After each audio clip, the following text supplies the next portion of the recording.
Hello, and welcome. Welcome to this week's video. I'm going to be talking about an interesting topic training and development. As a leader, you know that it's very critical to be able to train and develop your staff, your team, and any other thing. So that's what I'm going to do. Before I go into that, for those who don't know me yet, my name is Triza Kuka. My company is called Pinnacle Executive Coaching. I offer coaching to executive leaders so that they can be architects of their own lives and simply dare to lead. I do that in my Dare to Lead Circle, a group of coaches who are very interested in developing themselves to scale up their leadership capacity.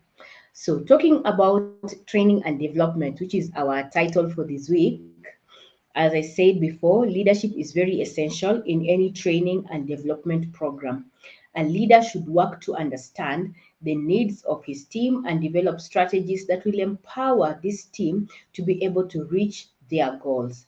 They should also be supportive and encouraging, offering feedback and guidance as needed. By giving a foundation of knowledge, leadership can ensure that employees, staff are equipped with the right skills for success. And with strong leadership, organizations can develop a very effective training and development program that will help to create a highly motivated workforce. So, how do you go about developing your training and your development? The first step is to assess the current needs of your business, your organization, the current needs of your employees. So you do a thorough evaluation of the employee performance, their skills, their knowledge in order to identify any potential areas or gaps for improvement.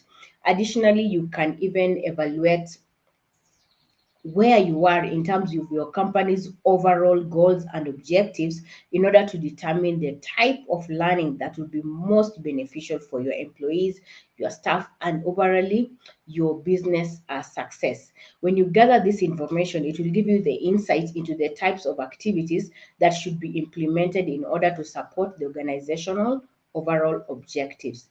The next step will be to motivate the employees or the staff who are going to participate in this training and development program. So you can do this by creating an environment where learning is encouraged and supported. Leaders should strive at all times to communicate the expectations to employees so that the employees can be able to take ownership of their own development and they can actively seek out opportunities for growth. Additionally, you can also give incentives such as bonuses, public recognition, so that employees can know that their hard work is being appreciated. Then you move to the design stage.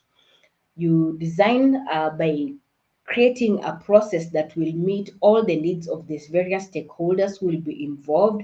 You have to outline the objectives of the program, list every activities that will be needed, what materials will be needed to achieve that. Importantly, it's good to ensure that all employees, everyone who's going to participate in this program, will have access to the training and development program so that it can be an effective venture. Then you have to deliver the training, choose the best platform that you can have to deliver the program. It could be an online course, it could be an traditional classroom style of training, or it could be a combination of both. And just make sure everyone is available when you're delivering so that the program can take place. And finally, at the end of it, you have to evaluate the success of the program. To do this, you need to collect feedback from the participants so that they can give you feedback on how it impacted their performance, what knowledge have they gained, what are the areas they would think would be uh, good for improvement, and therefore then you can be able to know what you have done. Is it going to be beneficial? Is it going to be impactful? And is it going to give you the results that you're actually looking for? The types of training development that are available are many and varied. What you need to remember as a leader is that the process of development is usually a continuous one.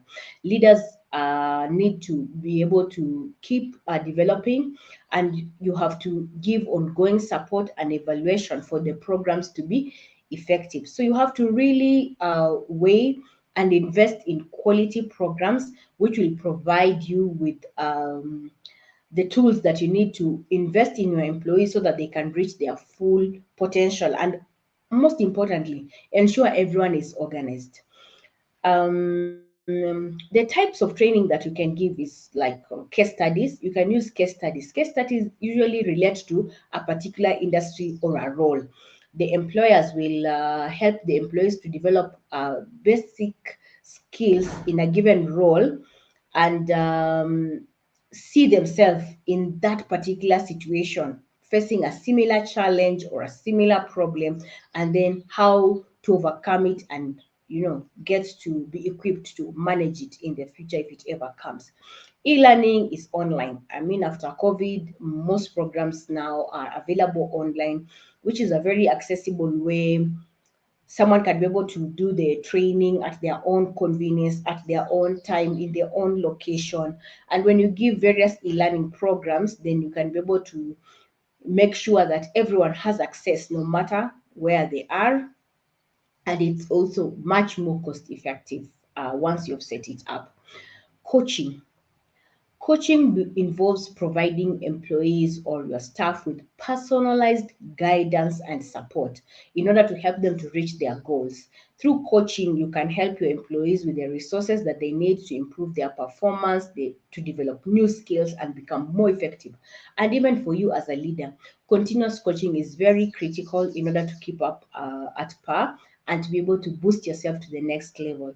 So I invite you, reach out, get coaching for you. You can also get group coaching for your teams. And this is something that is a killer strategy that will enable you to be always successful. Interactive training involves using techniques like simulation, role plays, group activities, so that employees or staff learn by doing. So these interactive activities are very practical oriented, and they give better engagement levels, and you're able to see something different when you're assessing how the team has grown. So after you have invested all this and you have actually done the training, how would you measure the success of your training program? A few ways you can be able to do this is to measure the reaction, look at the satisfaction, and look at the intention. Reaction is an immediate response of the participants to the training and the development activities that you have deployed. And you can access this through feedback, you can assess this through observation, and they give valuable insights into the programs, and you will be able to know how people are responding, both the quality of the content and the overall effectiveness. Satisfaction will be the overall opinion of the employees regarding their experience in this development process that you have engaged. You can also learn this by interviews or by focus groups. You can create focus groups so that people can discuss, and then you can be able to have a better feel or understanding about the program. You can also measure the intention, the willingness of the participants to engage, to participate, and to apply what they have actually learned. So you can measure this through performance reviews.